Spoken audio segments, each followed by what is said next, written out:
Fala pessoal, vamos lá, mais um vídeo aí na nossa sequência de coisas que a gente deveria de saber sobre os equipamentos que nós utilizamos na área de resgate, na parte de acesso por corda. Agora mudando um pouquinho o assunto, né? Os primeiros vídeos a gente discutiu bastante sobre os descensores e agora vamos começar a entrar falando um pouquinho sobre os ascensores, bloqueadores, Jumar, né? A gente sabe que existem vários nomes, várias referências, várias marcas, normas de teste, então vamos tentar entender um pouquinho sobre isso, né? Primeira coisa que é importante a gente falar nesse vídeo é sobre justamente a nomenclatura, né? Qual é o nome verdadeiro desses equipamentos por referência de norma? Por referência de norma, o nome desses equipamentos, na verdade, é rope clamp, ou seja, é um capturador de corda, um grampeador de corda, que é justamente a função que ele faz, né? Jumar, muitas pessoas, ficou muito famoso, né? Esse modelo aqui de rope clamp, que o pessoal chama de Jumar, mas na verdade foi uma marca dos primórdios desse tipo de equipamento. Mas se nós formos buscar nas referências de norma, o nome verdadeiro desse equipamento é rope clamp. E a parte que nós chamamos de ascensor de mão, ascensor de peito, na maioria das normas nem existe esse nome, ascensor. Acredito eu que ficou muito famoso por causa de um modelo da Petzl, o Ascension, e aí acabou se difundindo até pela função da qual ele está sendo aplicada, porque nem sempre um equipamento desse é utilizado como um ascensor. Vamos falar um pouquinho disso mais para frente.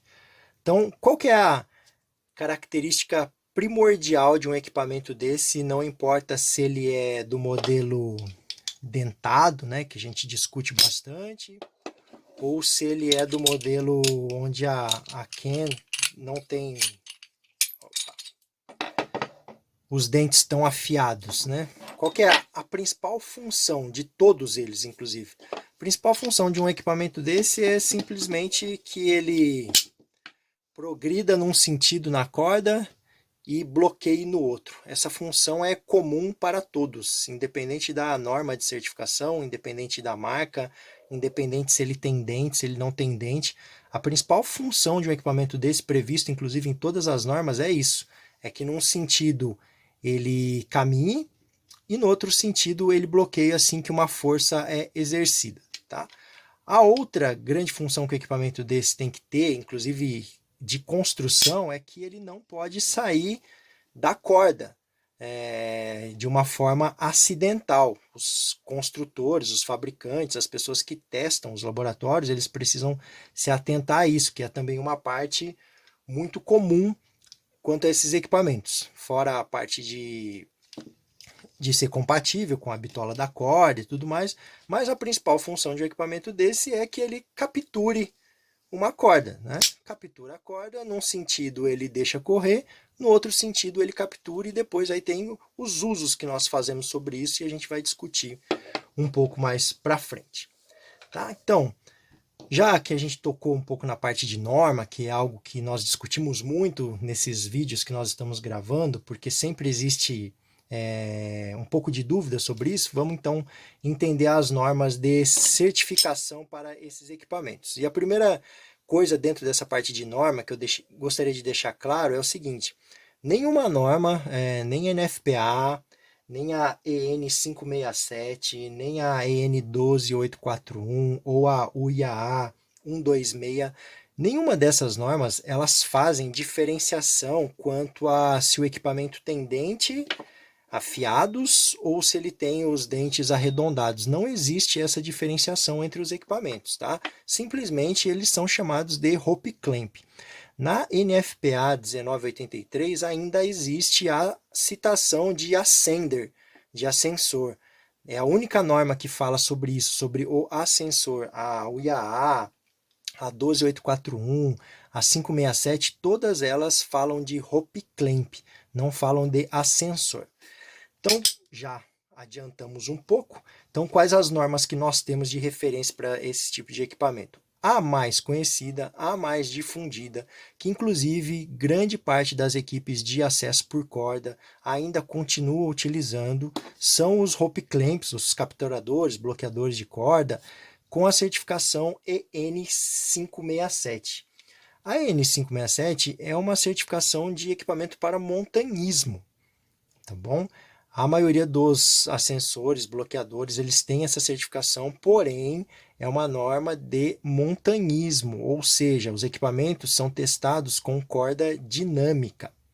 Qual foi a evolução para esses equipamentos? Foi o início de certificações de normas industriais. Então, hoje, muitos desses equipamentos, eles já vêm com a certificação esportiva 567 e já adicionaram a EN 12841 classe B, que aí é uma normativa, são testes com corda semistática, né, de baixo alongamento, para trabalho, para acesso por corda, mas nem todos os equipamentos que nós utilizamos na indústria eles têm. Por exemplo, esse modelinho aqui, EN567 apenas. Esse da Kong já tem a 12841. Esse Basic ou Basic, o modelo mais antigo, pode ver que ele ainda não tem a certificação industrial, só está na 567. O modelo novo já tem. Então essa é uma diferenciação que nós temos entre EN.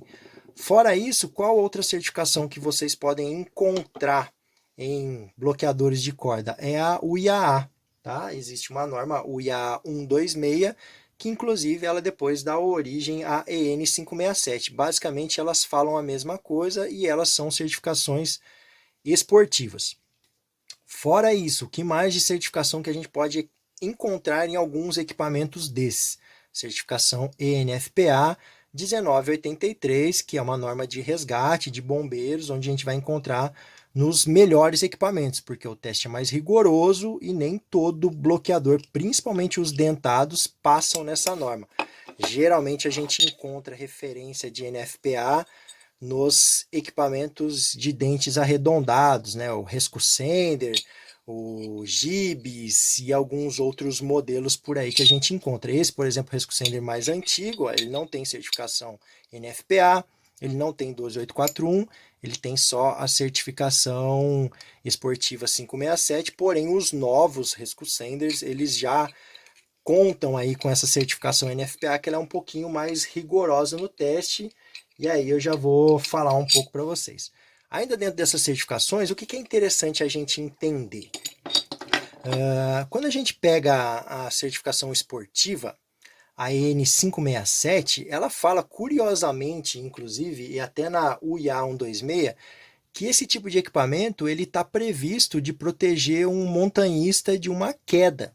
É claro que num fator de queda bem baixo para que não haja danos à corda, mas quando nós falamos dessa certificação 567 ou a 126, não prevê teste de queda nesses equipamentos. A norma que prevê teste de queda nesses equipamentos é a norma industrial. Tá? Por incrível que pareça, algumas pessoas não sabem disso. A EN 12841 ela prevê uma queda num fator de queda 1, num talabarte mais ou menos de 40 centímetros de comprimento, e existe uma queda com uma massa de 100 quilos no equipamento desse. Então, qual é o requisito esperado nessa queda? Ele pode até romper a capa da corda, porém não pode romper a corda.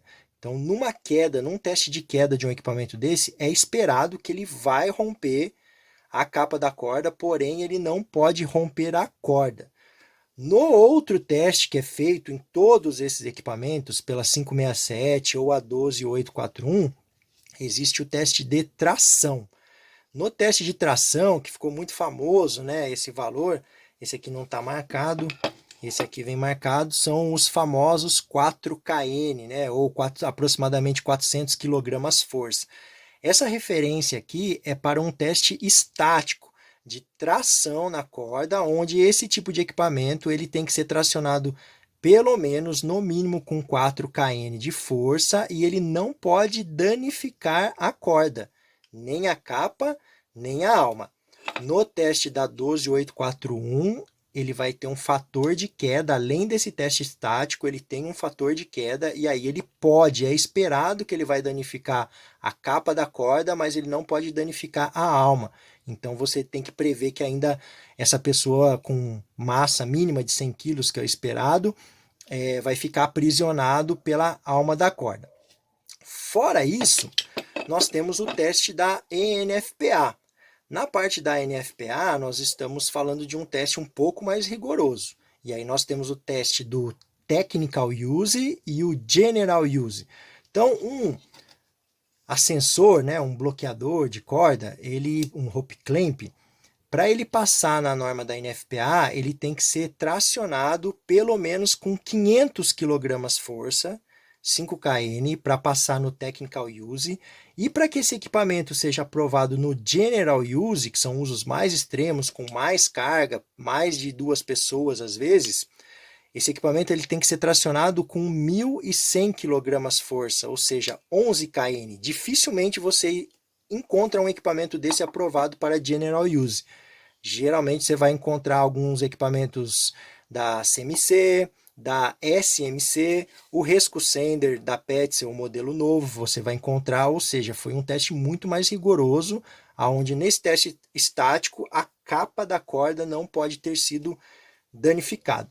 Até equipamentos como esse, extremamente agressivos para a corda, né, o T-Block da Petzl, eles também são certificados, não dentro da NFPA, mas certificado dentro da EN 567. O que não é certificado, né, que tem a mesma função, por exemplo, o famoso Pantan ou Pantin. Pessoal, isso aqui é um equipamento totalmente de apoio, auxiliar, tá? Ele não tem certificação, ele não tem teste de ruptura, ele não tem teste de danos à corda, ele é simplesmente um equipamento totalmente auxiliar, apesar de ele ter a mesma configuração da came pivotante, dos dentes, ele não passa por esse tipo de certificação. Outro equipamento também que o pessoal usa muito, vamos falar dos tipos de uso, o shunt, que foi utilizado de forma errada por muito tempo, como um trava-quedas, a gente usa ele muito em funções, às vezes, parecidas com um ascensor, um bloqueador de corda. Mas o shunt não foi concebido para isso, tá? Ele não tem certificação de EN, ele não tem certificação NFPA. Esse equipamento ele foi simplesmente feito para substituir o ProSiC num autobloqueio de um freio 8 ou de um ATC acima ou abaixo. Mas ele tem uma boa função, inclusive vários testes de tracionamento, às vezes ele sai até melhor do que esses outros equipamentos aqui quanto à ruptura da capa. Entretanto, são testes que as pessoas fazem de curiosidade, porque ele não tem certificação alguma, dentre as quais esses aqui possuem, tá bom? Aí entra dentro disso, né? Para que a gente usa os bloqueadores de corda? Existem algumas funções interessantes, né? Uma para fazer um acesso por corda, inclusive em pequenas descidas eles são até utilizados em técnicas de descensão controlada. Nós utilizamos esses equipamentos para fazer uma captura de progresso, né? Quando nós estamos fazendo um içamento e a gente quer que não tenha retorno, então ele segura, ele trabalha como um bloqueador. Então, na parte de içamento, de vantagens mecânicas, a gente utiliza isso. E também a gente utiliza esse tipo de equipamento, às vezes, em sistemas de segurança de uma descida, né? Um controlador onde você quer que ele atue ali se houver uma falha no sistema principal, para ele poder capturar essa corda e bloquear. Então, nessa hora, por exemplo, que nós estamos içando uma carga, ou que ele está ali como um sistema de bloqueio, de segurança auxiliar, vocês podem ver que esse equipamento ele não é um ascensor. Ele é realmente a função dele, ele é um capturador de corda. Ele só é um ascensor quando ele está no peito, né, o famoso ascensor de peito, que muitas pessoas chamam de crawl, pelo modelo da Petzl, ou ele é um ascensor de mão só no momento que nós estamos precisando subir por uma corda. Tirando isso, nós utilizamos ele não como ascensor, mas realmente como um capturador de corda. Inclusive, existem alguns modelos de polia, por exemplo, a Protraction da Petzl, que ele tem, além de ser uma polia, além de ter a certificação de uma polia, ele também tem uma certificação de um capturador de corda, porque ele tem essa função. Se você olha aqui atrás da Protraction, você vai ver que ele é certificado também de acordo com a EN 567, então passa pelos mesmos testes para não ter dano na capa de uma corda. E aí vem uma coisa que nós, às vezes, conversamos muito aí no meio de trabalho, dentro das funções, principalmente em sistemas estendidos, né, bloco de polia de 4:1, que a gente usa isso como capturador.